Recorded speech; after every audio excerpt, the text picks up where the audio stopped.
Sa mga nakaranas ng engine overheat, tanggalin natin tong isang coolant sensor. Testingin natin kung paano mag-testing at upang malaman kung buo pa ba ito o hindi na.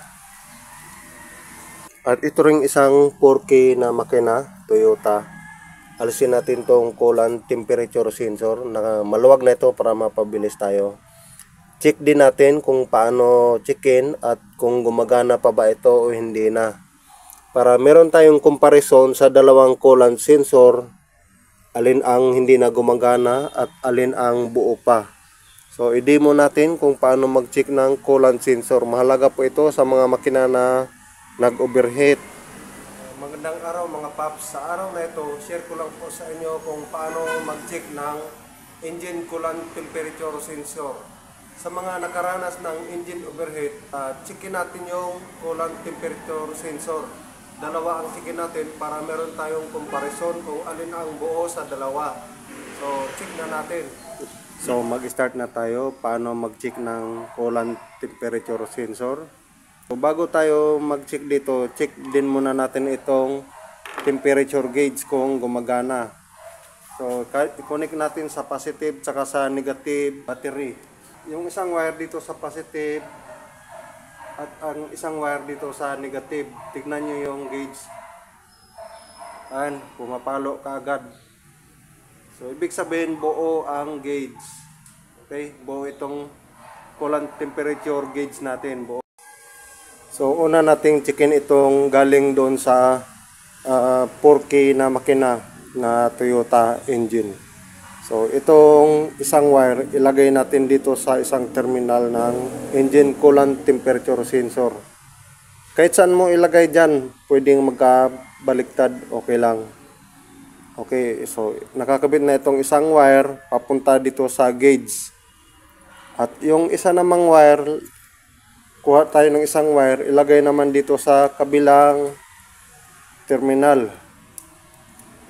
So, isaksak natin dito sa kabilang terminal. Yan. At isang wire dito sa nanggaling sa gauge papunta sa positive na battery. Kabit natin. Okay. So, positive papunta dito sa positive ng temperature gauge. So, itong isang wire na napunta dito sa temperature sensor, ikabit natin sa negative na battery. So, ikabit natin sa negative. Okay?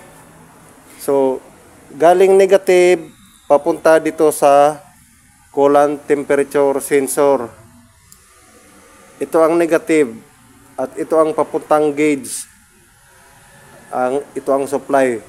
Ngayon, para ma-determine natin kung buo pa ba ito, painitan natin. So, nagpainit na ako ng electric stove para mapatunayan natin kung buo pa ba ito.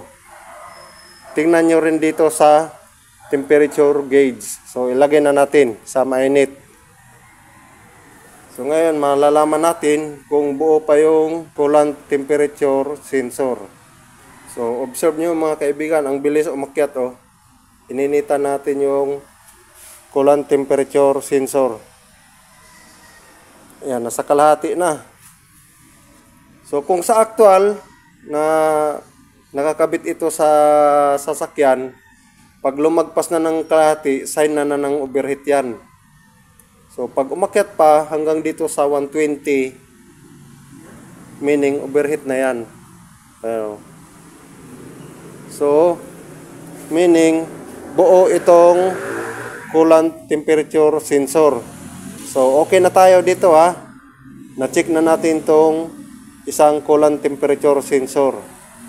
Next, check na naman natin tong isang engine coolant temperature kung buo pa ba ito. Para meron tayong comparison.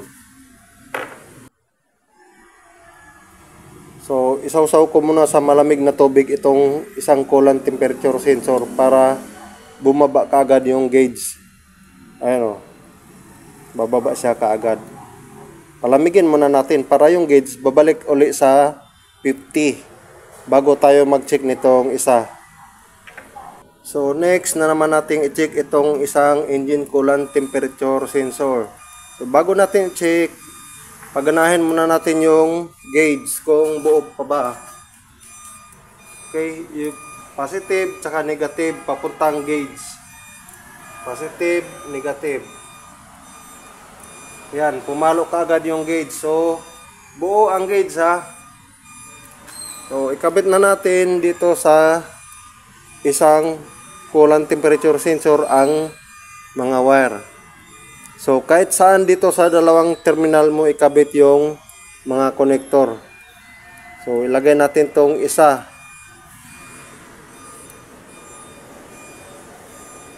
Okay. Isang terminal papunta sa gauge. Alright. Then yung isang wire naman ikabit natin sa kabilang terminal. Okay. Ito ang papuntang negative terminal ng battery. So, isawsaw na natin dito sa mainit ang coolant temperature sensor. So, mainit na yan. So, isang wire ilagay na natin sa battery terminal, sa positive. Okay? Positive papuntang temperature gauge. So, ang isang wire sa battery negative, kabit na natin sa negative terminal, papunta na ng temperature sensor. Okay? Then, obserbahan natin kung gagana. Ayan, dapat gagana na yan kasi mainit na yung heater natin. Bumaga na. Pero wala pa ring reaksyon. Ayun, gumana. Buo din pala itong isang temperature sensor. Ay, gumana na oh. Nasa gitna yung pointer ng gauge. So, ibig sabihin, buo itong coolant sensor. Parehong buo. Kung hindi ito buo, hindi ito gagalaw yung sa temperature gauge. So, sana na sundan nyo po kung paano mag-check ng engine coolant temperature sensor. So, sana nakatulong po sa inyo ang video na ito kung paano mag-check ng engine coolant temperature sensor. Kailangan nating mag-check nitong mga sensor lalo na pag naka-encounter kayo ng engine overheating. At pag yung gauge ninyo ay hindi pumapalo papunta dito sa high temp, ibig sabihin may problema dito sa mga sensor. Okay, so yun lamang po. At hanggang sa muli, makisuyo po sa pag-subscribe sa aking channel. God bless po sa inyong lahat.